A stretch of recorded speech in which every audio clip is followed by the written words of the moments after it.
all the things I wish I knew before installing a used dishwasher.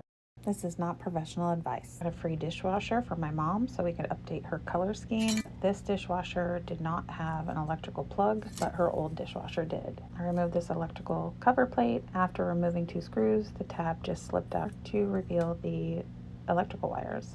You'll see a comparison later where I show you that this hole right here is where the plug comes in. Be sure the electrical circuit is off. Comparison on the old machine, you can see where the plug goes in and there's a little fitting in there.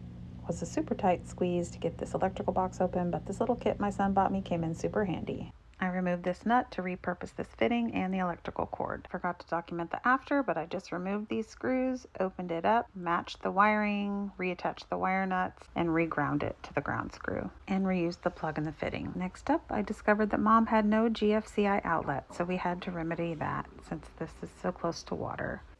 I'm a beginner DIYer, so this is not professional advice. Make sure you turn off the circuit breaker though.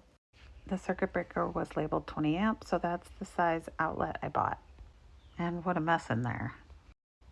Just when I thought I was on the road to smooth sailing, I disconnected the old water supply from the old unit and realized that the new dishwasher has a completely different size connector for the water supply. So I had to add this adapter. So off to the store I went, again, for an adapter.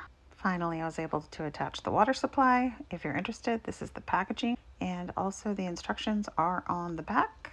There you go.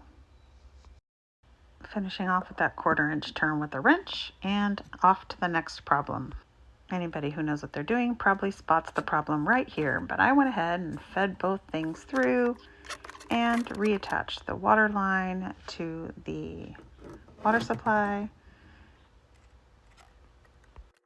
Okay, so moving right along, I grab the drain hose and I go to reattach it, and what the heck? Who cut this thing?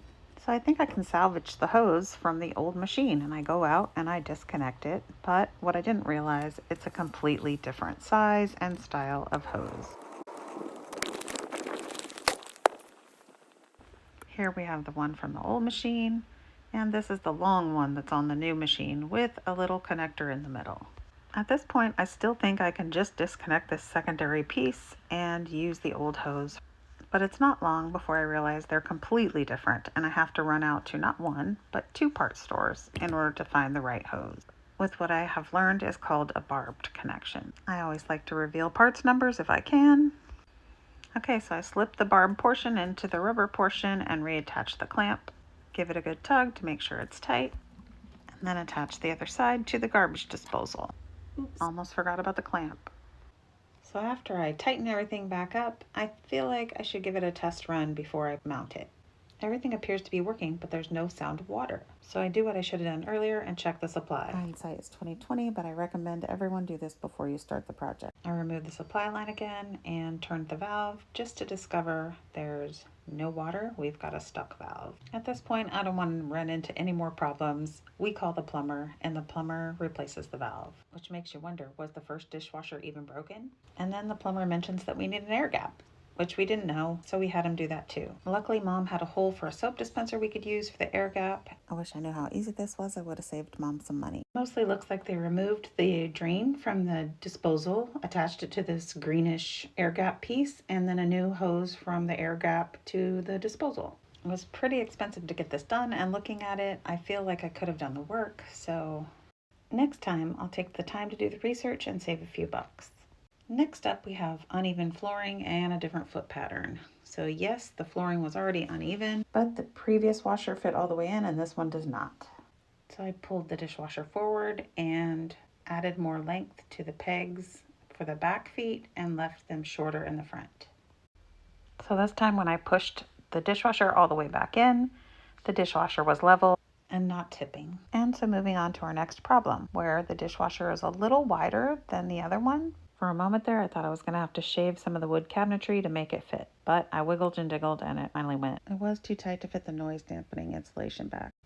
Next up, I couldn't fit the dishwasher deep enough to mount the bracket where I wanted to, so it's just barely on the edge, and the brackets are exposed. I guess they're made to snap off, but if I do that, there will be a sharp edge exposed, and so I just folded them up for now, and I'll figure it out later. The last item was the kick plate. cover that goes at the bottom of the dishwasher. I didn't document it, but it wouldn't fit because of the floor height. So I just kind of heated a screwdriver and melted the hole a little in a different spot in order to snap it in. Still, all of this was worth it because this dishwasher was free and I got Mom up and running. I hope something from this video saves you time and money. If so, please like and subscribe and have a blessed day.